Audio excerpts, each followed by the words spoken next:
본 방송에서 제공하는 투자 정보는 투자 판단에 대한 조언입니다.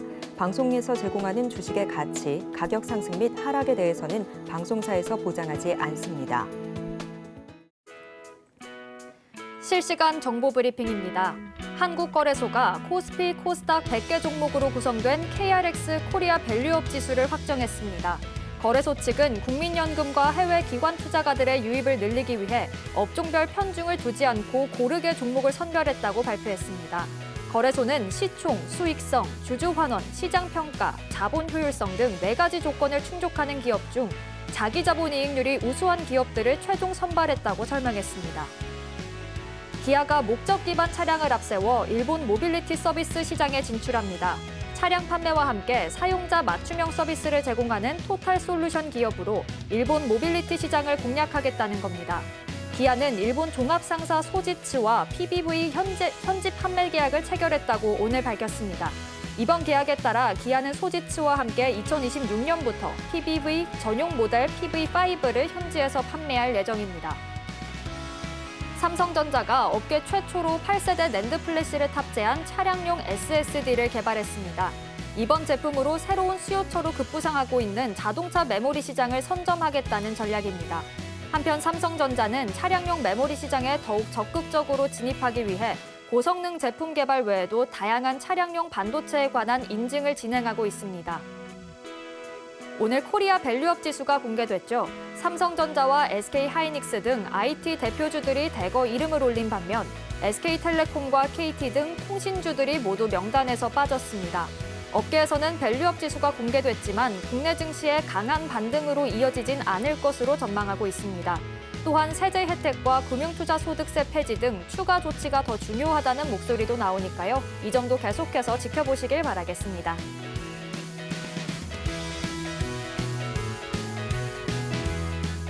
시청자 여러분 안녕하세요. 주식포맨 진행의 박효진입니다. 우리 시장 오늘도 상승세를 이어갔습니다. 코스피는 13거래일 만에 가장 높은 수치를 기록했고요.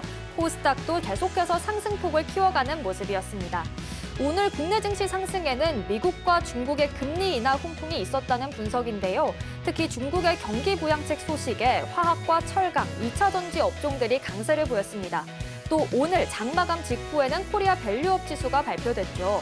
저PBR 금융 대장주였던 KB금융이 제외되는 등 시장의 예상과는 조금 다른 모습들도 있었는데요. 당장 내일장에서는 또 어떻게 대응해봐야 할지 오늘도 저희와 함께 하시면서 현명한 투자 전략들 가득 챙겨가 보시길 바라겠습니다. 자, 그럼 주식포맨 지금 시작합니다.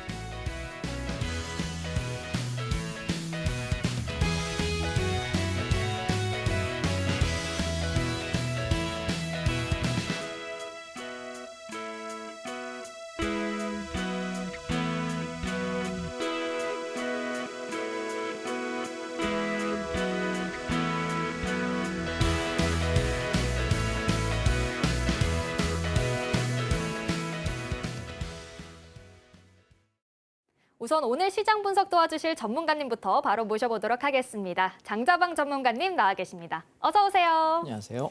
네, 전문가님 연휴가 있었다 보니까 오랜만에 뵙는데요. 그동안 시장 흐름 또 오늘장 어떻게 보셨는지 먼저 이야기 들려주실까요? 예, 오늘은 여러분께 금투세에 관한 말씀하고 금리 인하에 관한 말씀을 드리려고 합니다. 금리가 인하됐죠. 명절 연휴 주간에 인하가 됐었는데 사실 금리 인하는 우리가 지금 21세기 들어서 4번째 인하입니다. 그래서 금리가 인하되는 것이 시장에 어떤 영향을 미치는지에 대해서 오늘 좀 상세하게 말씀드리려고 하고요. 그다음에 지금 여러분 화면을 잠깐 보시게 되면 지금 큰손 계좌에서 20조 원이 증발했다라는 기사가 오늘자 기사로 나왔습니다. 이 얘기는 뭐냐면 금투세의 대상이 되는 즉 5천만 원 이상의 수익이 평가 수익이 있는 잔고가 평균 잔고가 얼마냐면 지금 4억 3,400만 원이라고 기사가 떴는데요. 그런데 일반적인 개인 매매자 전체 평균을 따지게 되면 1,072만 원입니다. 그러면 40배가 많거든요. 금투세 대상되는 주식 투자자가 일반 대상자가 아닌 평균치보다 40배가 많다는 얘기면 만약 금투세 충격으로 인해서 시장이 금투세를 부과하기 시작하면 결정이 나서 만약에 내년부터 민주당의 주장처럼 하겠다라고 결정이 난다면 아마 저부터도 계좌에서 돈을 빼서 국내 시장의 투자보다는 해외 시장으로 가지 않을까라고 생각합니다. 그 얘기는 우리가 과거 10년 전만 해도 슈퍼개미라고 이야기하는 사람, 큰손 투자자라고 얘기할 때 보통 시장에서 얼마 정도를 운영하면 큰손이라고 얘기했냐면 개인이 1,000억 정도를 이상을 운영하면 큰손이라고 이야기했었는데 요즘에 조 단위 이상을 운영하는 개인들도 상당히 많습니다. 그러다 보니 세금을 부과할 때 상당히 많이 빠질 가능성이 높고요. 이 기사에 따르면 우리가 파생상품, 선물 옵션에 대해서 양도세를 부과하기 시작했거든요. 양도세 부과 이전보다 양도세 부과하고 나서 거래 규모가 3분의 1로 줄었어요. 그리고 10년이 지난 지금도 예전의 거래 대금 수치를 회복하지 못했거든요. 그러면 파생상품 양도세를 도입하고 그것을 계속 세율을 높여감으로 인해서 거래가 죽었고 시장의 변동성이 죽었다는 걸 우리가 한번 생각해 본다면 주식시장에다가 금투세를 갖다 두들겨 패면 거의 100%, 99.999%로 변동성은 줄어들 수밖에 없고요. 시장에 더 이상 투자 매력이 없는 거예요. 똑같이 22%의 세금을 낼 거면 저런 미국장에 투자하지 뭐하러 한국에 투자하겠습니까? 그런데 금융당국에서는 계속해서 고집을 부립니다. 오늘 여러분 국회에서 이런 이야기가 나왔습니다. 모 민주당 의원의 말씀에 따르면 이렇게 금투세를 만약에 시행을 하게 되면 주식시장이 많이 죽지 않겠느냐라는 사람들의 질문에 대해서 이렇게 민주당 의원이 답을 했습니다. 뭐라고 얘기했냐면 시장이 빠질 거라고 생각하면 곧버스 사고 인버스 사라고 해. 예. 그럼 이게 국회의원이 하는 이야기입니다. 참 답답한 이야기인데요. 아마 그분은 인버스라는 걸 안다는 얘기는 분명히 시장이 들어가는 메커니즘은 아시는 분일 거라고 생각을 하는데 왜냐하면 인버스가 뭔지 모르는 사람이 대부분이거든요. 그런데 그럼에도 불구하고 국내 시장을 의도적으로 누르는 게 아니냐라는 안타까움은 분명히 들어요. 그래서 저는 여러분께 금투세라는 거 조금 고민을 좀 해볼 문제다라는 생각이고 그래서 제가 만약에 세력이면 제가 주 단위로 움직이는 세력이라고 한다면 저는 이럴 것 같습니다. 예, 제가 제 전략을 한번 드려보면 연말 정도까지 11월이나 12월 초까지는 상승으로 우리가 한번 해먹고 나가겠다라고 할 것 같습니다. 그래서 저는 지금 조정이 나올 때마다 매수 관점을 잡아서 11월 말쯤 길게 가면 12월 초 정도까지 상승 시각을 드라이브를 걸어보겠다는 생각이고요. 그리고 우리가 배당락이 결정 날쯤 됐을 때 배당락 나오기 직전에 차익 실현 끝내고 이후부터는 시장의 하락 변동성에 대비하는 게 12월 말에서 1월에는 하락에 대비하는 게 맞지 않을까. 저는 현재 그렇게 생각을 합니다. 그러면 큰 그림으로 보시면 지금 9월 말이죠. 오늘 9월 24일이니까. 그러면 10월, 11월까지는 한 2달 정도는 우상향을 보셨으면 좋겠다는 생각이고 12월 초나 중순 정도에 그 상승세가 일단락 된다. 그리고 12월 말에는 혼조세 움직이다가 12월 말에서 1월부터 시장은 하락 전환된다. 저는 그렇게 현재 시장을 보고 있으니까요. 큰 그림을 여러분 생각하시고 한 2달에서 석 달 정도는 2달, 2달 반 정도는 우리가 상승 시세를 좀 즐기시고 이후에는 현금화하고 아마 제가 올 연말이나 내년 초쯤에 인버스 사자고 할 거예요. 그러면 그때 인버스 사가지고 시장의 하락을 보시면 좋겠다. 이렇게 큰 그림을 먼저 말씀을 드리도록 하겠습니다. 자, 두 번째 전달사항을 먼저 말씀을 드리자면 제가 이번 주 토요일 날 9월 28일입니다. 오전 9시부터 12시까지 온라인 특강을 진행합니다. 제가 지금까지 온라인 특강을 여러분 서울경제TV와 함께 한 지가 이제 2년이 다 돼 가는데요.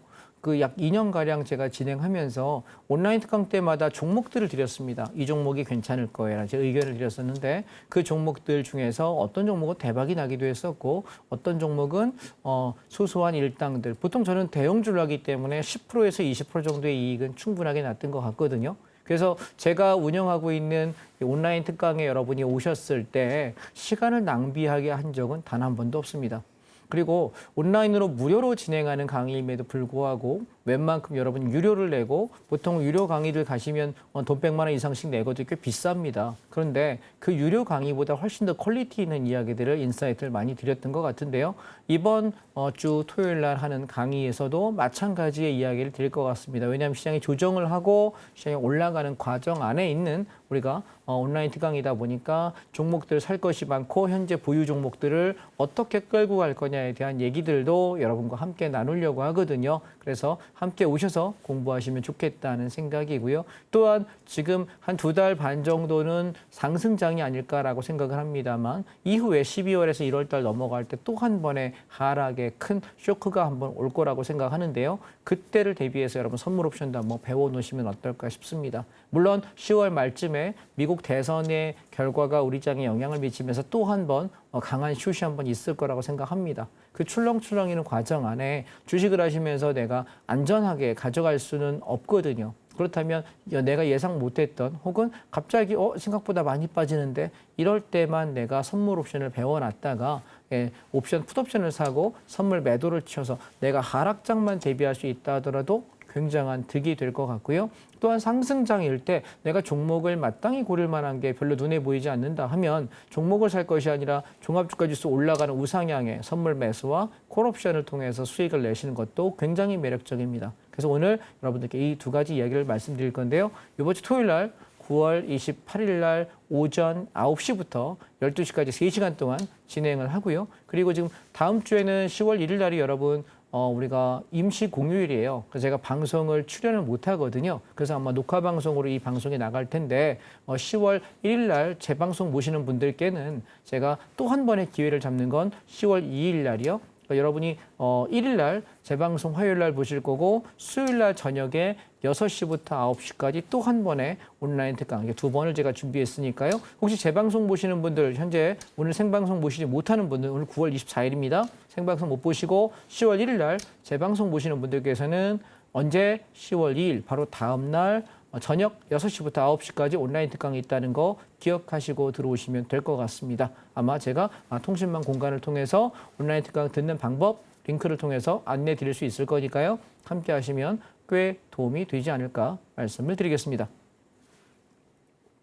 네, 먼저 빅컷과 금융투자 소득세 이슈부터 앞으로의 시장 전망까지 이야기 들어봤는데요. 아무래도 방송 시간이 짧다 보니까 방송에서는 이렇게 간략하게 이야기를 해주고 계십니다. 이번 주 토요일 오전 9시 그리고 10월 2일 다음 주 수요일 저녁 6시에 3시간 동안 길고 자세하게 또 온라인 특강도 진행해 주실 예정이니까요. 방송 시간이 짧아서 아쉽다 하시는 분들은요. 온라인 특강도 꼭 참여해 보시길 바라겠습니다. 자, 전문가님, 이어서 금리 인하에 관해서도 조금 더 자세하게 설명해 주실까요? 예, 오늘은 종목은 제가 종목명하고 어디까지 목표가 봐야 되는지만 제가 후반부에서 간단하게 언급을 드릴게요. 오늘은 제가 사실 이걸 명절 연휴 동안 이 자료를 좀 많이 준비했어요. 근데 지금 제가 명절 연휴에 출연을 안 했기 때문에 말씀을 못 드려서 준비한 게 아까워서 오늘 설명하겠습니다. 자, 한번 보시죠. 미국의 금리 인하가 시작이 됐고 그러면 어떻게 흘러갈 거냐라는 걸 과거 자료를 통해서 한번 살펴보겠습니다. 자, 보시죠. 화면을 보시게 되면 21세기의 미국의 금리는 총 4번의 인하가 이루어졌고요. 첫 번째는 언제냐면 닷컴 버블로 인해서 옛날에 www.com에서 우리가 컴퓨팅하는 관련 이름만 붙어 있어도 미친 듯이 올랐던 폭등했던 주기가 있었습니다. 그때 너무 과열이 되니까 그 당시에 금리가 얼마였냐면 기준금리가 6.5%입니다. 화면에 보이실지 모르겠네요. 6.5%인데 2001년도 1월부터 2003년 6월까지 약 2년 6개월 동안 금리가 얼마나 인하가 됐냐면 5.5% 인하했습니다. 그래서 얘는 1%가 됐습니다. 자, 제가 일단 글로 써볼게요. 그냥 크게 써드릴게요. 6.5%짜리가 얘가 얼마가 됐냐면 1%가 됐습니다. 그리고 소요 기간은 2년 반 정도 걸렸고요. 두 번째는 언제냐면 금융위기입니다. 2007년, 2008년 리먼 사태 때 그때 시장이 너무 급락을 하니까 그 당시에 금리는 얼마였냐면 기준금리가 5.25%였습니다. 얘는 5.25%였고요. 얘가 이때부터 금리 인하하기 시작해서 1년 4개월 걸렸습니다. 얘는 얼마까지 빠졌냐면 0.25까지 빠졌습니다. 자, 그럼 보십시오. 보통 6.5%를 5.5, 우와 5%나 빠졌네. 상당히 많이 빠졌죠. 그다음에 또 여기 보시면 5.5%, 5.25%가 0.25까지 빠졌으니까 얘도 5%를 빠졌어요.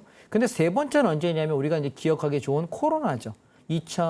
2019년, 2020년에 코로나로 인해서 시장이 급락을 하니까 이때 당시에 대통령은 트럼프 대통령이었습니다. 이때 뭐라 그랬죠? 3월 19일로 제가 기억을 하는데요. 1월 달부터 2달 동안 증시가 거의 초토화될 만큼 박살나고 나니까 이렇게 얘기했습니다. 미국의 회사채를 무제한으로 정부 보증으로 사줄게. 돈을 무제한으로 내가 기업에 공급하고 너 거의 대출 이자도 거의 안 받다시피 아주 싸게 내가 돈을 무제한 빌려줄 테니까 기업을 정상화해라. 기업 열심히 사업하시오라고 트럼프가 이야기하면서 뭐가 됐습니까? 돈이 풀리니까 증시가 급격하게 부양이 되기 시작했고요. 그래서 2020년 3월을 저점으로 21년 1월 달에 최고점까지 단기간에 코스피가 생긴 이래의 역사상 최단기에 최고 상승을 했고 사상 최고치를 찍었던 적이 있었습니다. 그때 금리는 어땠냐면요. 2.25%였습니다. 여러분 자 보시게 되면 제가 조금 여기 보시기 편하게 여러분께 좀 적어드리면 앞에는 6.5짜리였어요. 그게 얼마까지 갔냐면 1%까지 내려간 거고요. 두 번째 시즌기에는 얘가 5.25%였던 게 이게 얼마 갔냐면 0.25가 된 거예요. 그런데 여기 코로나 시즌일 때 2020년도에 금리 인하할 때는 출발점이 다릅니다. 얘네들은 6.5%와 6.25%니까 고금리였죠. 그죠? 금리가 기준금리가 5.25면 기준금리 플러스 보통 가상금리가 1% 붙거든요. 저축이자 되게 비싼 겁니다. 아주 좋은 금리였습니다. 높은 금리였고요. 그런데 2020년도에 우리가 금리 인하할 때는 기준금리가 겨우 얼마밖에 안 되냐면 2.25%밖에 안 됐습니다. 즉 저금리죠. 그죠? 6%대, 6.5%대와 5.25일 때 여기 비하면 반토막 정도, 3분의 1 토막밖에 안 되는 금리예요. 근데 여기서 금리 인하할 게 뭐가 있겠냐라고 저는 생각했었는데 와, 이 무식한 놈도 어디까지 죽였냐면 0.25까지 죽입니다.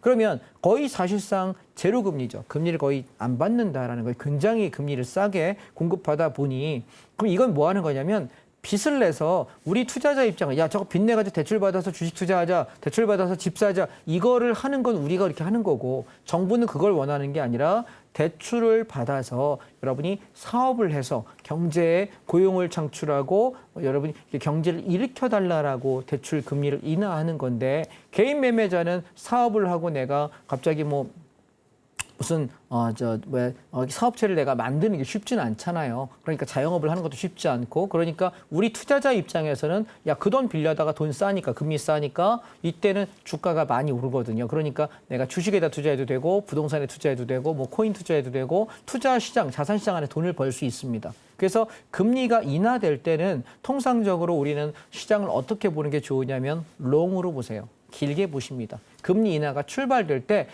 금리 인하 시작하면 그때부터 주가가 빠져요. 쇼크로 인해서 불확실성을 싫어하니까. 그러면 금리 인하되면서 와 떨어지면 그때 감사합니다. 받아가지고 쭉 버티시면 돈을 많이 벌 수 있지 않느냐. 그래서 이번에 금리 인하도 그럼 이번에도 마찬가지로 왜 금리 인하가 움직였냐. 보시면 옆에 페이지를 보시게 되면 얘는 미국 금리하고 비교하시면 미국 금리는 5.5%의 기준금리를 갖게 되고요. 지금 한국 금리는 3.5%에서 2023년부터 계속 동결이지 더 이상 빼지 않았어요. 근데 미국만 지금 0.5% 인하했습니다. 이게 왜 B컷이라고 얘기하냐면 통상적으로 일상적으로 얘 움직이는 거는 0.25씩 움직이지 그 이상 잘 안 움직여요. 이해하셨나요? 그래서 얘를 0.25 두 번에 걸쳐서 두 번의 회의를 통해서 다운시켜야 될 걸 한 방에 0.5까지 그래서 크게 잘랐다. B컷 이렇게 생각하시면 될 것 같습니다. 이해하셨나요? 그러면 보세요. 얘가 금리가 인하가 시작이 되면 통상적으로 기간을 따지면 앞에 2001년에서 2003년까지의 기간은 2년 6개월 동안 얘가 5.5% 인하를 했고요. 그다음에 여기는 1년 4개월 동안 5%를 깎았고요. 얘는 8개월 동안 2% 깎았어요. 그러면 앞에 코로나로 인해서 금리를 깎았을 때는 굉장히 단기간에 많이 내렸던 건 뭐냐면 그만큼 위험했거든요. 코로나라는 우리가 인류의 역병이 생겨서 그렇게 많은 사람이 죽었던 적이 물론 뭐 사스나 메르스 때도 있었지만 이 정도까지 파급력은 아니었으니까 그래서 굉장히 단기간에 거의 헬리콥터 머니라서 헬리콥터에 돈 갖다 뿌려버린다라고 이야기할 만큼 유동성을 공급했거든요. 그런데 제가 이번 시즌은 그렇지 않을 거라고 생각해요. 저렇게 8개월의 단기간에 움직일 거라고 생각하지 않고 앞에 1년 4개월, 2년 6개월 걸렸던 것처럼 적게 가면 1년 반 정도, 많이 가면 2년 정도 기간 동안 저는 금리를 차근차근 인하해 나갈 거라고 생각을 합니다. 근거는 뭐냐면 미국 시장에서는 고용 안정이 되게 중요한데요. 그 문제가 슬슬 해결이 돼 가고 있고 물가의 실질적인 인플레이션 가치 중에 제일 문제는 자동차 렌트. 우리나라는 자동차를 거의 그냥 구입을 많이 하잖아요. 그런데 미국은 거의 99%가 렌트예요. 내가 현찰 주고 사는 경우는 별로 없거든요. 그래서 미국에는 자동차 가격과 중고차 가격이 우리가 소비자 물가 지수에 되게 중요합니다. 한국도 이제는 자동차가 필수품이 됐지만 서울 같은 경우 대중교통 잘 돼 있어서 차 없어도 사는데 전혀 지장 없거든요. 물론 지방이나 수도권을 다니는 사람에게는 차가 필요하지 이제 그렇게까지 하지 않은데 미국 같은 경우는 땅덩어리가 넓어서 자동차는 필수제입니다. 그런데 그 필수제가 현찰 주고 사는 사람이 별로 없는 문화다 보니까 얘는 물가지수 인플레이션에 되게 큰 비중을 차지하고요. 두 번째가 뭐냐면 집입니다. 한국 사람들은 자가 보유율이 지금 전국 평균 따지면 60에서 70%가 됩니다. 굉장히 높죠. 내가 상당히 많은 거예요. 근데 미국 같은 경우엔 자가 보급률이 그만큼 높지 않고 내가 집을 사기보다는 물론 모기지를 통해서 미국 90% 렌트를 해줍니다. 대출해 주기 때문에 내가 대출 금액을 원리 금액을 갚아 나가는 경우가 대부분이고요. 근데 우리나라는 지금 DTI나 DSR 규제가 있기 때문에 내 소득의 50% 이상 대출 받을 수도 없고 그리고 내가 내 원리금 상환 규제가 내 연봉 대비 일정 지분을 넘길 수 없게 돼 있습니다. 그런데 미국은 90%까지 대출을 해주기 때문에 미국에서 금리를 우리가 인플레이션 수치를 얘기할 때 가장 많은 비중을 차지하는 것이 두 개인데 하나는 자동차 가격, 리스비를 렌탈비 얼마 내느냐, 그다음에 집을 샀을 때 모기지에 대한 대출 금리를 내가 얼마 내느냐가 되게 중요합니다. 지난번에 우리가 2007년, 2008년 리먼 사태 터졌던 것도 모기지에 대한 그 대출 금리를 내가 감당할 수 없을 만큼 그리고 금리가 급등에 오르면서 문제가 생긴 신용 문제가 박살나면서 경기가 박살났던 게 2007년 리먼 사태 금융위기였지 않습니까? 그런데 이제 지금은 이게 금리 인하는 성격이 좀 다르다는 걸 여러분이 기억하셨으면 좋겠습니다. 지금은 뭐라는 거냐면 인플레이션 속도가 너무 빠르기 때문에 야 이거 문제가 있어. 그래서 시중에 돈을 걷어들여야 돼. 금리를 계속 올렸단 말이에요. 그런데 이게 이제 어지간히 잡혔고 이제 만약에 계속해서 금리를 오르게 되면 경기 침체에 대한 우려가 있어. 잘못하면 스태그플레이션 될 수 있어. 이 얘기를 하면서 금리를 내리는 거기 때문에 급격히 내리면서 경기를 확 부양하게 되면 또 부작용이 생깁니다. 그렇기 때문에 되게 천천히 계단식 하락으로 내려갈 가능성이 상당히 높다고 생각하고 그렇다면 우리가 1년 반에서 제가 2년을 생각하는 이유는 뭐냐면 지금이 24년 이제 9월이죠. 그러면 아마 25년, 26년 상반기에서 26년 하반기 정도까지 금리 인하는 지속될 거라고 생각합니다. 그러면 여기서 우리가 그래 금리가 그렇게 내린다고 생각하죠. 오케이 좋은 일이야. 그러면 이제부터 어떤 일이 벌어질래? 라고 물어보신다면 제가 다음 페이지에 정리를 좀 해봤습니다. 금리가 인하됐을 때 우리는 과연 어떻게 흘러갈 거냐 예측을 한번 해보자는 거죠. 글로벌 자금의 흐름이 변화될 겁니다. 미국의 자금의 금리가 인하한다면 미국 내에서 투자할 수 있는 자금이 내가 투자해서 뭔가 이자로 돈 받기에는 이자가 줄잖아요. 그죠? 금리가 떨어진다는 얘기는 내가 저축금리가 떨어진다는 얘기죠. 이자 수익이 줄어들기 때문에 미국 내에서는 어떤 수요가 올라가게 되면 내가 은행에다 돈 집어넣는 것이 아니라 내가 돈을 어딘가에 투자해서 이익을 내는 게 좋겠다. 그래서 얘는 미국이 아닌 다른 국가로 자금을 이동시킬 가능성이 높아집니다. 그 얘기는 미국 증시가 이제 공격적으로 무조건 미국장은 오르는 거 아니니? 라고 얘기하는 증시에서 미국장은 변동성장으로 변화되는 겁니다. 이해하실까요? 그래서 해외 시장에 투자하시는 분 입장에서는 미국이 금리를 인하한다는 얘기는 미국이 지금처럼 계속 와 하면서 올라가는 엄청난 기세적 상승이 아니라 조정 나왔다, 올라갔다, 조정 나왔다, 올라갔다 하면서 올라가는 폭이 더디게 올라갈 거라는 생각을 하셔야 될 것 같고 그렇다면 미국의 돈이 어디로 움직일 거냐라고 보면 제가 한국 사람이니까 쓰기는 이렇게 써놨어요. 한국이 안정적이고 성장 잠재력이 높은 시장 중에 하나이기 때문에 미국 증시의 자금이 글로벌 증시가 한국으로 유입될 가능성이 크다. 제가 써놓긴 했는데 조금 손이 부끄럽습니다. 왜냐하면 이렇게 생각하지는 않습니다. 무슨 얘기냐면 아무래도 미국보다는 한국 증시가 조금 더 앞으로의 투자 매력은 좀 있을 거야 라고 생각은 하지만 저라면 제가 만약에 미국 사람, 제가 만약에 제 국적이 미국이라면 저라면 대만에 투자할 것 같아요. 저라면 일본에 투자할 것 같습니다. 한국 시장보다는. 왜 그러냐면 한국은 기반 산업이 두 개거든요. 하나는 반도체고 두 번째는 자동차인데요. 반도체가 삼성전자고 SK 하이닉스예요. 근데 얘네들이 성장 동력을 잃었습니다. 이해하시겠습니까? 대만의 TSMC한테 모든 것이 다 뒤져요. SK 하이닉스가 그나마 밀고 있던 것조차도 대만에 따라잡혔기 때문에 성장 우선순위에서 밀린다면 제가 미국 사람이면 저는 대만에 투자를 더 많이 하지 한국에 더 많이 안 할 거거든요. 그래서 얘는 기세적 상승이라기보다는 우리가 지금보다 나아지는 반등력을 바라보는 수익성으로는 괜찮지만 기대 수익은 낮춰야 되지 않을까라는 게 첫 번째 생각이고요. 그렇다면 그 자금 어디로 갈 거야? 라고 물어본다면 저는 부동산으로 유입될 가능성이 상당히 높아 보입니다.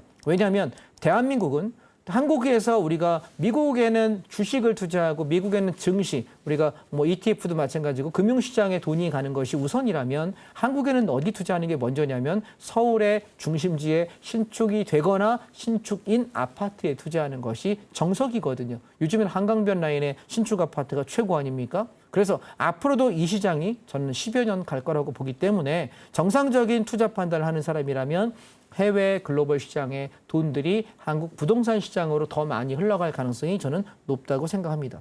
두 번째, 원화 가치의 상승을 얘기할 수 있는데요. 달러는 약세가 될 수 있습니다. 달러 인버스에 투자를 하셔야 될 시기이고요. 대충 달러가 얼마까지 빠져야 안정화될 거라고 생각하냐면 1250원 언저리까지는 조정이 나와야 되지 않을까라는 생각이고 많이 빠지면 1200원 정도까지가 조정이 나오지 않을까. 대략 겨울 정도, 12월에서 1월 정도 되면 아마 이 정도까지 달러 가치가 떨어질 가능성이 높습니다. 달러 가치가 떨어진다는 건 무슨 의미를 말하는 거냐면 우리나라 기업들이 주로 수출을 하는 기업들이기 때문에 외국에게 내가 물건을 수출하고 대금을 받을 때 달러 가치가 떨어지면 환차 이익을 얻게 됩니다. 반대로 환차 손이 발생하는 경우는 뭐냐면 내가 만약에 현대차의 제네시스를 내가 1억 원짜리 차를 하나 주문했습니다. 내가 미국 사람이에요. 근데 제가 저기 현대차에 전화해서 저기 정회장님 저 제네시스 1억짜리 하나만 보내주세요. 얘기했어. 알겠어. 차 만들어서 보내줄게 미국으로. 그래서 계약금 딱 쐈습니다. 계약금 요즘 얼마 안 하면 100만 원만 냈습니다. 그런데 1억 원 언제 줍니까? 차를 받을 때 하지요. 근데 금리가 만약에 미국 달러가 10% 오르게 되면 저는 그때 원화로 내지 않고 달러로 내면 얼마에 살 수 있을까요? 미국인 장자방은 9천만 원에 살 수 있거든요. 그럼 저는 10% 싸게 삽니다. 근데 현대차 입장에서는 오이씨 1억을 받아 1,000만 원 더 받아야 되는데 1,000만 원 못 받잖아요. 그럼 어떻게 될까요? 1,000만 원 손해죠. 그러면 주가에 반영되는 건 영업이익률과 순이익률이 주당 가치 이익률이 떨어집니다. 10%가. 그러니까 주가는 떨어질 수밖에 없겠죠. 이해하실까요? 근데 반대의 경우가 생긴다는 거예요. 미국 달러 금리가 떨어지게 되면 누가 올라가? 원화가 올라가요. 그러면 이때 만약에 미국인 장자방이 현대차에게 제네시스 주세요라고 전화했을 때 뭘로 받는 게 유익할까요? 이번에는. 당연히 달러로 받아야죠. 야, 씨, 너 아까 오를 때도 달러 줬으니까 내릴 때도 달러 내놔, 이씨. 이렇게 얘기하면 나는 10%의 이익을 더 보는 거죠. 그러니까 현대차 입장에서는 영업이익률이 10%가 증가하는 거고 주가는 오를 겁니다. 이해되시겠습니까? 제가 좀 쉽게 설명했습니다. 그래서 달러의 약세가 초래한다는 얘기는 원화의 가치가 올라가는 것이기 때문에 이때는 해외 투자자 입장에서는 한국의 부동산이 훨씬 저렴해 보인다는 거예요. 왜? 달러 가치가, 원화 가치가 올라가니까 야 저거 한국 부동산 올라가는데 우리가 마치 미국에 만약에 뭐 내가 엔디비아 막 올라갈 때 야 저거 엔디비아 사야 돼. 가자 미국장, 가자 해외장, 테슬라 막 이거 테슬라 한참 난리지겼을 때처럼 그런 거랑 똑같은 거예요. 한국 부동산, 야, 저기 뭐 한강변에 보니까 34평짜리 아파트가 60억 같다더라, 국평이. 야, 저거 100억 간대. 그러면 60억 주고 사는 거야. 왜? 100억 가니까 40억 벌려고 사는 거거든요. 그러면서 계속 자금이 유입되면서 부동산 시장이 올라갈 가능성이 전 높다라고 생각하고요. 따라서 앞으로 한 1년 반에서 2년 정도는 서울에 있는 핵심지에 있는 부동산들은 상당폭 오르지 않을까. 직전 고점까지 거의 다 올라왔잖아요. 그렇죠? 그러면 직전 고점에서부터 한 30%에서 50% 좀 추가 상승할 여력이 상당히 높다라고 저는 생각을 합니다. 그래서 지금 세 번째는 뭐예요? 대출 금리가 인하하겠죠. 미국에서 대출금리 인하한다는 얘기는 한국중앙은행, 한국은행에서도 영향을 미칠 텐데 현재는 지금 한국은행이 가산금리를 지난달에 올렸습니다. 여러분 기준금리와 가산금리가 다르다는 거 혹시 아십니까? 가산금리는 은행의 재량에 의해서 1% 정도 플러스 마이너스 더 내리고 올릴 수 있습니다. 이건 정책에 의해서 이를테면 이런 거예요. 내가 지금 국민은행에 했더니 국민은행은 대출금리 3.5%야. 근데 신한은행 같더니 4%야. 우씨 농협 같더니 5% 달래. 이건 뭐냐면 자기들 재량에 의해서 가산금리를 유용하게 할 수 있게끔 자율 권한을 줍니다. 그런데 정부 금감원장께서 지금 얘기를 뭐라고 했죠? 야, 이렇게 너무 부동산에 영향을 많이 미치는데 대출 그렇게 많이 풀어주면 되겠니? 한마디 했더니 예 형님 알겠습니다 그러고 알아서 뭐 했습니까? 꼬리 내리고 뭐 했습니까? 가산금리 왕창 올리면서 대출금리가 약 1% 정도 올렸습니다. 그러니까 금감원장님 뭐라고 하실까요? 내가 그걸 금리를 올리라고 한 건 아니야 라고 거짓말을 열심히 하십니다. 여러분 이걸 우리 믿으면 될까요? 아니요. 저는 아마 뭐 제가 금감원장이 아니기 때문에 모르겠습니다만 제 예상은 이렇습니다. 금리가 내릴 것이라는 건 누가 봐도 알고 있었던 거고 그러면 우리나라도 지금 당장은 내리지 못하고 정부에서 계속 못 내리게끔 압박을 하기 때문에 사실 한국은행이나 여러분 국책기관들은요 독립기관입니다. 독립성을 갖고 있어야 되기 때문에 대통령이 뭐라고 하든 정부 여당이 뭐라고 하든 야당 대표가 뭐라고 하든 충분하게 독립기관으로서 내가 이거는 경제 상황을 봤을 때 금리를 올리는 게 낫다, 동결하는 게 낫다, 내리는 게 낫다 독립적 판단을 해야 돼요. 그런데 지금 현재 한국은행 총재분이든 금감원이든 말씀하시는 걸 보면 독립적 판단은 아닌 것 같습니다. 정치적 판단의 가능성이 높다라고 생각합니다. 제 생각에는 제 순수하게 개인적인 의견입니다. 그런데 제 생각은 이렇습니다. 가산금리를 올려서 앞으로 금리를 내려야 되잖아요. 그렇기 때문에 미리 올려놓은 거예요. 마치 이런 거죠. 우리가 수박 한 통 사러 갈 때 10,000원짜리인데 야씨 내일부터 12,000원 받겠대. 왜? 내가 주인이야. 주인 마음이야. 무슨 얘기인지 아시겠습니까? 정책 결정권자 마음이에요. 내 마음이야. 12,000원으로 올려놔. 그리고 뭐해? 어차피 일주일 뒤에 바겐 세일 할 거야. 그래서 10,000원짜리를 12,000원 올려놓고 1,500원 그러면 뭐야? 야씨 15% 사일이 좋네. 이렇게 얘기하고자 하는 것이 정부의 의견이 아닐까. 저는 그렇게 현재 생각을 합니다. 자, 그렇다면 금리가 결과적으로 인하될 건 맞는데 이걸 통해서 정부에서 원하는 거 뭐냐면 주택 가격이 오를 거라는 거는 알아요. 그런데 이렇게 올려서 오르는 속도와 오르는 폭을 얼마라도 붙잡고 조금이라도 늦추려는 의도가 정치적 계산의 의도가 아닌가라고 생각을 합니다. 그러나 결국 그걸로 계속해서 붙잡긴 못할 거라고 생각하기 때문에 결국은 뭐 하고 싶은 거냐면 주택 수요가 증가하면서 부동산 가격의 상승이 될 가능성이 매우 높다라는 생각을 하고요. 아마 내년 봄부터 우리가 눈에 보이게끔 가시적인 상승 효과를 볼 수 있지 않을까. 그러면 주식을 하는 사람에게 부동산에 대한 얘기를 왜 할까요? 리츠 부동산 ETF라는 것이 있습니다. 리츠, 부동산에 투자하는 리츠 회사의 ETF들이 상당폭 수익을 낼 가능성이 높다라는 말씀을 드리고 싶고 이제 여러분이 만약에 내가 집을 갈아타고 싶다면 혹은 내가 좀 더 좋은 집을 사겠다면 전세 살다가 집을 살까 말까 망설이는 분이라면 지금 요 가을에서 겨울까지 금리를 억지로 올려놔서 주춤주춤할 때 조정기에 사시는 것이 좋겠다라는 의견 드리겠습니다. 분명히 내년 봄부터 가을까지 보시게 되면 아씨 그때 살할 때 살 걸 하는 의견을 많이 후회하시지 않을까. 왜냐하면 작년에 초에도 제가 부동산 바닥입니다라고 얘기하면서 주택 우리가 건설주하고 시멘트주들 사면서 집 없으신 분들 꼭 사셔야 된다고 무지하게 말씀을 드렸었는데 많이 올랐죠. 이제 지금이 요 눌림목에 요 겨울까지가 끝자락일 겁니다. 봄부터 다시 달리기 시작하면 걷잡을 수 없이 올라갈 거고 거기에 금리 인하가 속도가 붙기 때문에 더 하지 않을까라는 말씀입니다. 네 번째, 부동산 투자 심리 당연히 좋아지겠죠. 그죠? 그래서 한국의 부동산 투자 심리가 상당히 강화될 가능성이 높기 때문에 크게 오를 가능성을 저는 생각하고 있고요. 그 다음에 보시면 건설 경기가 활성화될 겁니다. 그렇다면 우리는 뭐 해야 될까요? 결론적으로 보면. 자, 한번 정리해 보겠습니다. 미국의 금리 인하는 한국 부동산 시장에 되게 많은 영향을 미칩니다. 금융시장에는 크게 미치지 못할 거라고 생각하고요. 그러면 어떻게 될까요? 첫 번째, 글로벌 자금이 한국 부동산과 금융시장으로 유입될 것이고요. 두 번째, 원화 가치가 상승하니까 달러 가치가 떨어지겠죠. 주가는 오를 것이고요. 세 번째, 대출 금리가 인하하기 때문에 내가 기업하는 사람, 가게, 그다음에 사업하시는 분들께 훨씬 더 저렴한 비용으로 돈을 조달받을 수 있을 것입니다. 그러면 그거 갖고 뭐 할까요? 도박하지 않는다면 대부분 투자해서 돈 벌겠다는 투자 심리가 강화될 것이고 또한 마지막 최종 끝판왕은 누구냐면 건설 경기가 활성화되기 때문에 부동산 가격의 상승을 초래할 가능성이 높지 않을까라고 생각하고요. 그런데 이건 긍정적인 효과이고요. 부정적으로는 자산의 버블이 형성될 가능성이 상당히 높다고 보기 때문에 아마 정부에서는, 금융당국에서는 1년 반에서 2년 동안 금리가 인하될 때 급격하게 자산 가치가 오르는 걸 막기 위해서 주기적으로 계속 스트레스 DSR도 만들고 모두 만들면서 관리를 할 거라고 보여집니다. 그러나 큰 흐름에는 영향을 미치지 못할 거다라는 것이 현재 제 생각입니다. 자, 우리 한번 정리해 보겠습니다. 금리가 인하된다고 하는 것은 자산시장에는 분명히 도움이 되는 것이에요. 그런데 얘가 지금 금리 인하의 시작입니다. 그렇다면 지금 나는 이번 금리 인하기를 통해서 자산을 여러분이 상승시켜야 된다는 겁니다. 자, 과거 자료 보시게 되면 닷컴 버블 때 금리 인하했을 때는 많이 올랐기 때문에 뺐기 때문에 시장이 왕창 빠졌고요.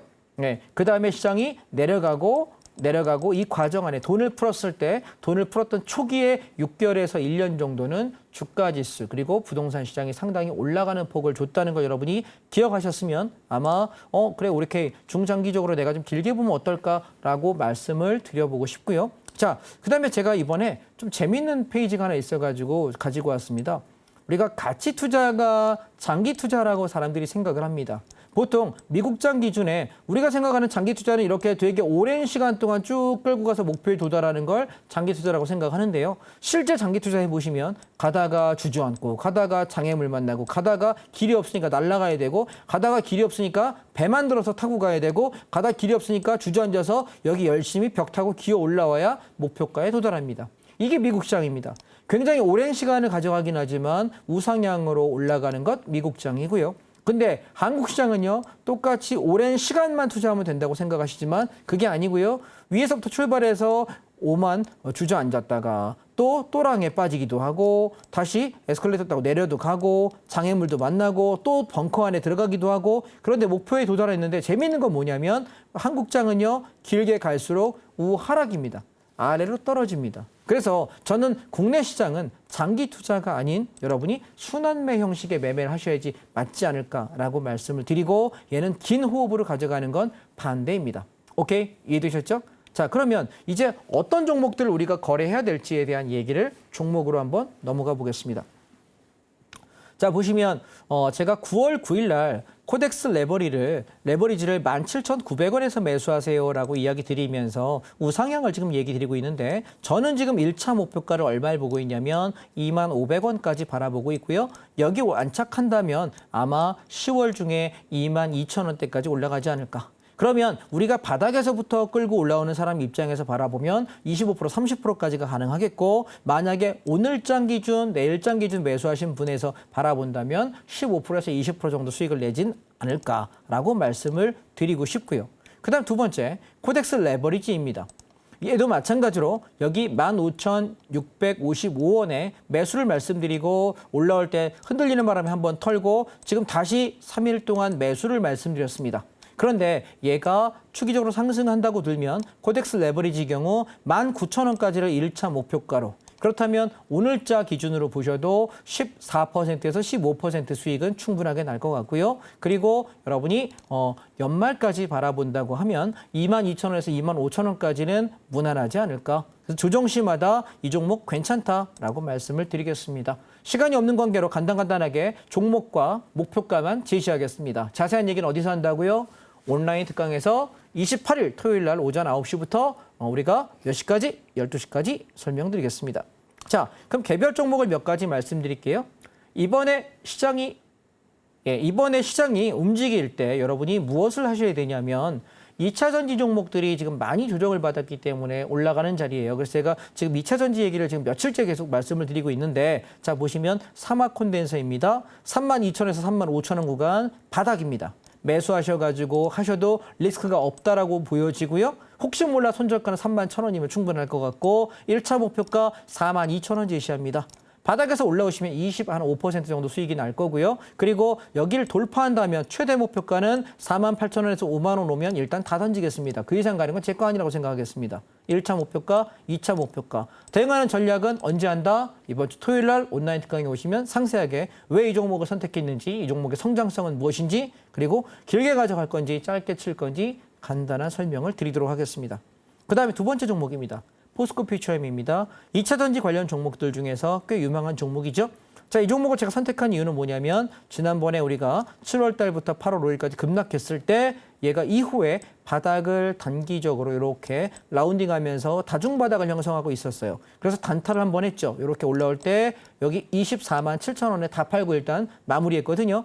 근데 내려와서 다시 뭐 했냐면 쌍바닥을 확인하더라고요. 그래서 20만 원에서 23만 원 구간 매수 말씀드리면서 좀 러프하게 잡고 가라 이야기 드리고 있고요. 치고 올라갈 때 목표가 28만 원에서 30만 원 정도 바라볼 생각입니다. 오늘도 좀 많이 올랐더라고요. 예, 그래서 쭉 끌고 가서 28만 원에서 30만 원 정도 오시면 차익 실현하셔도 괜찮겠다. 얘도 15% 20%는 무난하겠다 말씀드리고요. 그다음에 에코프로머티하고 에코프로비엠 이 두 종목도 상당히 좋습니다.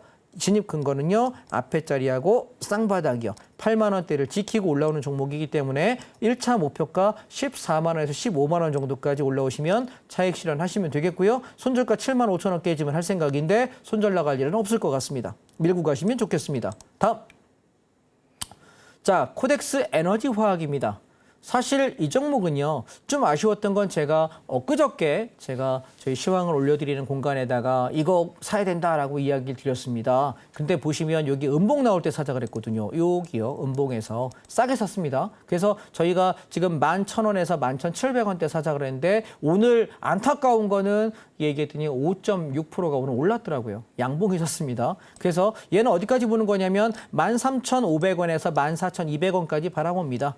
자, 에너지 화학을 왜 사냐? 여러분, 날씨 추워집니다. 엊그제까지 추석 내내 땀 나가지고 무지하게 더웠었는데 지금 3일 전부터 저녁마다 추워지고 어제 그제는 창문 닫고 자더라고요. 춥습니다. 그러면 뭐 할까요? 난방비가 오를까요? 안 오를까요? 오르겠죠. 수요가 높겠죠. 그러면 난방, 에너지, 우리가 기름값에 대한, 가스에 대한 수요가 높아질까요? 낮아질까요? 높아지겠죠. 그래서 항상 우리가 에너지 화학 관련 종목들은 이렇게 가을 정도부터 겨울 초입 안쪽에 좀 조정이 나올 때, 여름 이후에 조정 나올 때 이때 사는 거예요. 그리고 얘가 언제 파는 거냐면 겨울에 몸값 높아질 때 파시면 되지 않을까. 그러면 제가 매수한 단가에서부터 보면은 한 30에서 40% 정도 기대 차익을 바라보도록 하겠습니다. 손절 가격은 앞전 바닥 1,765원이 무너지면 손절 치고요. 손절 나갈 가능성은 거의 제로에 가깝습니다. 안전하게 보실 수 있는 종목이다 말씀드리고, 제가 에너지화학 종목, 에너지화학 이 업종 섹터의 종목은 잘 말씀을 안 드린 이유가 뭐냐면 얘는 개별 종목 사기가 되게 힘들어요. 종목들이 되게 난이도가 높기 때문에 저도 예전에 초창기에 예전에 초심자일 때 에너지화학 종목 개별주 샀다가 되게 고생했거든요. 그래서 올라가는데 너무 힘들더라고요. 그래서 그냥 그다음부터는 에너지화학 섹터를 내가 거래하려면 ETF로 거래해야지 개별 종목을 안 삽니다. 사지 마세요. 되게 힘들어요. SOE 이런 거 사잖아요. 무지하게 힘들어요. 그러니까 안 하시기 낫습니다. 자, 그다음에 반도체 관련 종목 중에는 한미반도체하고 SK 하이닉스 제가 말씀드리고 있고요. 얘는 92,000원에서 10만 원 안쪽에서 사세요 말씀드려서 계속 떨어질 때마다 바닥 매수라고 이야기 드리고 있고요. 올라올 때 1차 목표가 12만 5천 원에서 13만 원. 여기서 1차 차익하고요. 여기서 만약에 탄력 붙는다면은 저는 16만 원까지 밀어붙일 생각하겠습니다. 아마 하반기까지 충분하지 않을까 생각하고요. 얘도 마찬가지 9만 1,000원 깨지면 손절 친다. 손절 나갈 가능성은 없어 보이고요. 그다음에 제가 어제 그제 여기 음봉 나오는 날 리노공업을 제가 시황방에 올려드렸습니다. 얼마에? 얘는 17만 원에서 19만 원 사이에서 조정 나올 때 사세요. 근데 얼마까지 바라보냐면 23만 원에서 25만 원 구간, 그럼 여기까지 올라와도 우리 수익률이 최소 25%에서 35% 정도 무난할 것 같습니다. 손절 가격은 16만 3천 원 진수해 주시면 되겠고요. 하이닉스 마찬가지로 치고 올라갈 텐데 20만 원짜리 1차 목표가로 바라보시고요. 얘 안착 못하면 조정을 이용해서 다시 살 거고 안착하면 추가 매수 말씀드리도록 하겠습니다. 그래서 저는 올 하반기에 우리가 볼 수 있는 섹터는 자동차하고 반도체, 그다음에 2차 전지 3개가 3파장으로 올라갈 거라고 생각을 하고, 3개가 다 간다는 것은 무엇을 말하는 거냐면 시장이 우상향으로 갈 가능성이 높다는 것을 말씀드렸고, 2달에서 2달 반 정도 저는 긍정적으로 보겠다. 그리고 연말쯤 되면은 다 팔아먹고 현금 만들고 상황 봐서 인버스 배팅 타이밍을 올 연말로 볼 것이냐 내년 초로 볼 것이냐 결정할 거다라고 말씀드렸으니까 참고가 되셨으면 좋겠습니다. 정리하겠습니다. 우리가 주식을 매매할 때 시장의 시황이 되게 중요합니다. 시장이 조정이 나올 때 내가 주식을 사게 되면 계속 물리면서 매집할 수밖에 없게 되고 이게 내가 물타기라는 건지 계획을 잡고 분할 매수하는 건지 헷갈리는 상황이 생깁니다. 그리고 그렇게 매수했을 때 저점을 알기 어렵기 때문에 저는 주식을 사는 것을 보통 한 2달에 한 서너 번 정도, 2~3번밖에 거래를 안 하는 것 같습니다. 3개월 가야 제가 주식을 매수하는 타점은 5번, 6번이 넘게 나오지 않는 것 같습니다. 그래서 최대한 기다려서 매매하는 것이 좋겠고 저처럼 대형주나 ETF 위주로 거래하시면 그렇게 잡아도 그냥 10%에서 20%는 무난하게 본다라고 생각하고 들어갔는데 어떤 종목은 막 40%, 50% 가는 종목도 있는 거고요. 이렇게 좀 안정적인 매매를 하셨으면 어떨까 여러분께 말씀을 드리도록 하겠습니다. 오케이? 자, 그러면 자세한 말씀은 어디서 들을 수 있다고요? 여러분, 이번 주 토요일 몇 시? 오전 9시부터 12시까지 온라인 특강을 통해서 이 종목들 왜 사는지, 앞으로 이 산업 섹터가 어떻게 발전하는지, 각 종목별로 대응하는 요령들, 그다음에 디테일한 패턴과 그다음에 우리가 저점을 잡는 요령에 관한 설명까지 상세하게 드리도록 하겠습니다.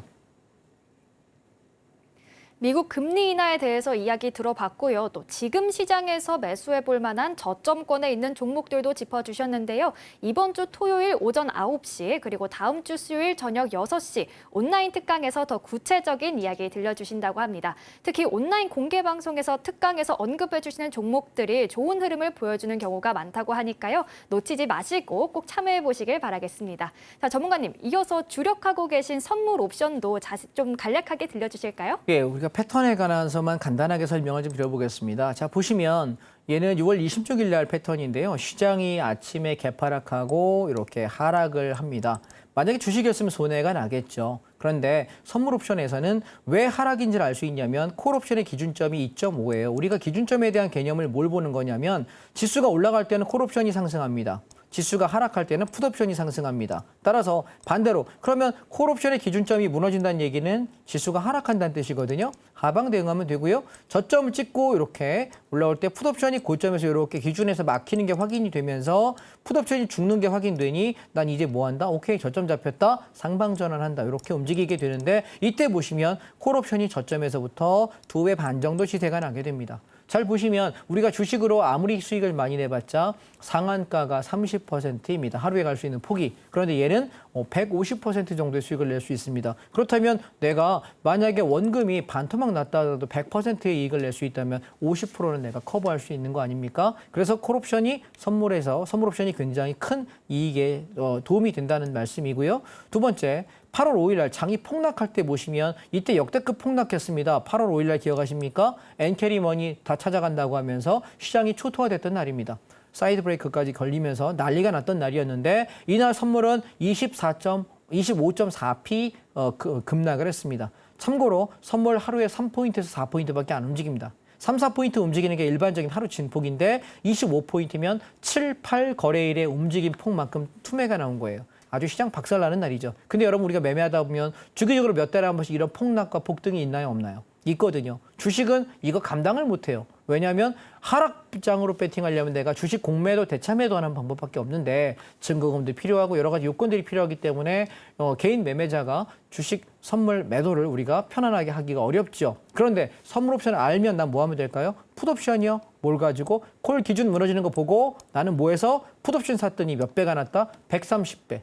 그럼 내 주식이 반토막 나도 100배 이상의 수익이 났다면 내 원금의 50배입니다. 그런데 100배를 못 먹는다 하더라도 10배만 가져간다 하더라도 내 원금에 얼마 될까요? 내 원금의 10%만 가지고 여러분 하셨다 하더라도 내 원금의 여러 배가 튕겨질 수 있다는 걸 생각하시면 되겠습니다. 선물 옵션은 이런 장점을 갖고 있습니다. 하락장 자주 옵니다. 그런데 반대로 상승장은 어떤가 생각해 보시면 제가 8월 7일 날 시장이 급등한 날 공개 방송한 날인데요. 시장이 아침부터 이날 어땠냐면 서킷이 아니라 사이드 브레이크가 걸렸습니다. 시장이 너무 급등해서요. 그런데 이날 콜 옵션은 얼마였냐면 저점에서 고점까지 1,500% 15배 났거든요. 저희 이날 공개 방송 때 580%의 수익을 냈습니다.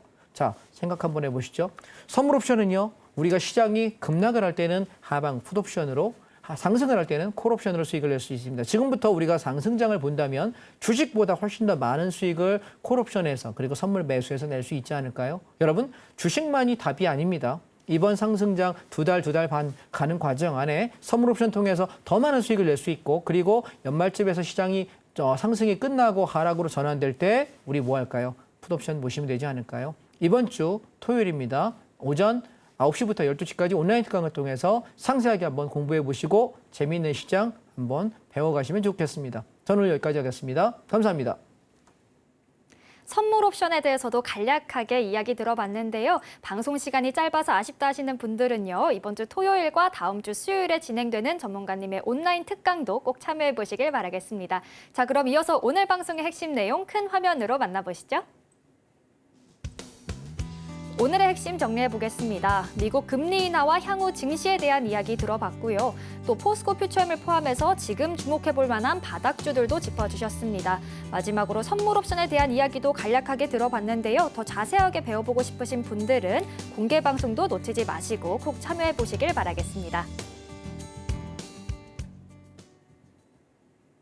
오늘 저희가 준비한 내용은 여기까지고요. 오늘도 저희 방송 알차게 채워주신 장자방 전문가님과는 여기서 인사 나누겠습니다. 오늘 말씀 고맙습니다. 참고로 금일본 방송에서 제공한 정보는 투자 판단을 위한 조언일 뿐 해당 주식의 가치나 수익률을 보장하진 않습니다. 또 서울경제TV는 자본시장 통합법을 준수하고 있습니다. 1:1 투자 상담이나 유사 수신 행위 등 모든 불법 사항을 엄중히 금지하고 있고요. 아울러 서울경제TV와 서울경제신문은 당사의 브랜드입니다. 최근 당사를 사칭한 피해가 늘고 있으니 이 점 각별히 유의하시길 바라겠습니다.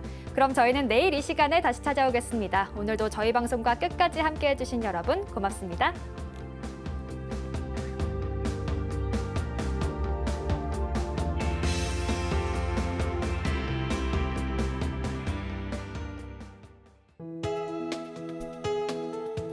본 방송에서 제공하는 투자 정보는 투자 판단에 대한 조언입니다.